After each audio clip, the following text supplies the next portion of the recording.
And then the other thing I think which is worth mentioning for those who are struggling with doubt, now this can sound like an absolute cop-out if you're an atheist, but if Christianity is true, right, then we have an enemy of our souls who hates us intensely and wants to drag us to hell. Right. And so this idea that Christianity is about sitting in an armchair and contemplating a syllogism and making a decision one way or the other, it's like, no, we are fighting against invisible agents who hate us and who are making war against us. And we can't not bring that into the picture. Yeah, there's a lot of those. If Christianity were true, then of course we would be preaching the exclusivity of Christ. Of course we would be, and I think that's some of the pushback, especially from the progressive camp, is saying, well, the whole idea that the only way to God is through Jesus is largely rejected in that camp because, I think it's because they're embracing the pluralism of the culture. Yes.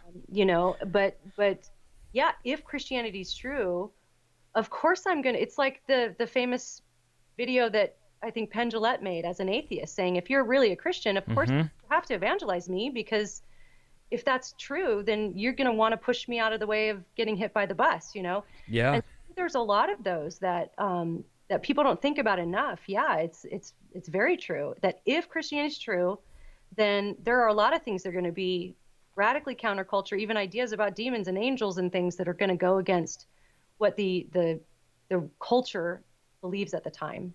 Yeah, a lot of it is like a naturalism, that kind of like leads us to dispel with things that we consider embarrassing, like the healing of the demoniac and that sort of stuff in Scripture.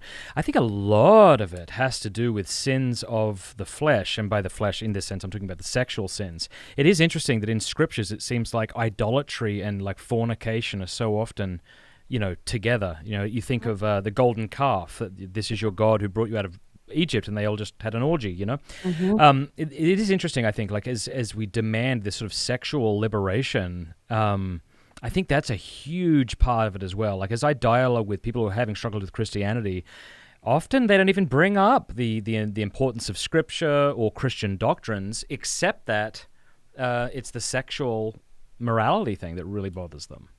I think that's in my book. I document several reasons that I've encountered from progressive Christians as reasons they walked away from, say, the evangelical church. And interesting, I'm trying to think if I've come across any prior Catholics that are now progressive Christians, unless, I know there's some progressive Catholics that still... I think what happens is a lot of Catholics, if they want Christianity without the teaching on sexuality, is they will either drift into a sort of liberal Protestant camp and then reject Christ entirely. Yeah. It's usually something like that. Yeah. So it's like that's one of the main reasons that you see. In fact, if you really listen carefully to a lot of the deconstruction stories that we're seeing in our news feeds, if you really listen carefully, there's always this, there's sexual morality, and it's an assumption that's made from the get-go. It's not like, well, I read the Bible and I actually think that the way we've understood sexuality isn't the way the Bible actually said. You don't really hear that.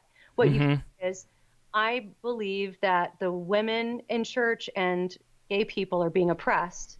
And that tends to be what's at the bottom of it, is that they believe that the church's teaching on women and the church's teaching on sexuality is oppressive. And that assumption is made from the get-go, and then everything kind of builds on top of that. Now, that's not true with everybody. But that is, I think, in my experience of reading progressive Christians, that's a huge sort of, springboard into more error, is just to say, well, this can't be right, so I'm going to just start from there.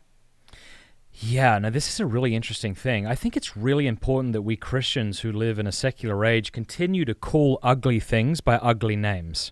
All right, so here's several ugly things: abortion, fornication, sodomy, adultery, self-abuse.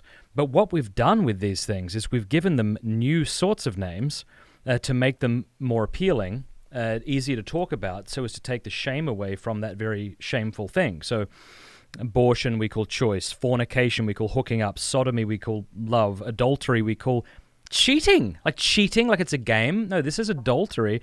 We used to call masturbation self-abuse. I want to bring that back. I think it's really important that we keep the language Anyway. That's interesting. Yeah. Don't you think? That's an interesting thing. I'm just thinking about this now, but I think that is a really... I haven't thought about that very We play with the language, like hooking up, like Yeah. went to bed together. Yeah. And of course, and again, here, like we want to be careful here, right? Because we want to speak strongly, but we want to speak with nuance, right? The love and the mercy that Christ has for that beautiful woman who had an abortion, right? And he loves her and he died for her and he opened heaven under her feet, right? So if you're watching today and you've had an abortion, like God doesn't just love you, he likes you and he wants you and he died to save you. Same thing with fornication and sodomy, the whole thing. But I guess it's difficult though because you want to sort of emphasize in the opposite direction of what the culture, which is evangelizing us every day, is doing. Yeah, that's an interesting point. I'll have to think more deeply about that because the impetus to actually soften the words in the first place is what's the most interesting part of that, I think. Yeah, like even like termination. Like we call abortion, we terminated pregnancy. And we didn't terminate a child either. We terminated pregnancy. That is really fascinating. Yeah, I think human sexuality is really tied into this. Okay, good. Thank you for watching this clip. You can click here to watch the full episode. And I want to say a big thanks to our sponsors and to our amazing patrons for making all of this possible. Please do us a favor before you go. Click that subscribe button and then the bell. And that way YouTube will be forced to let you know every time we put out a new episode.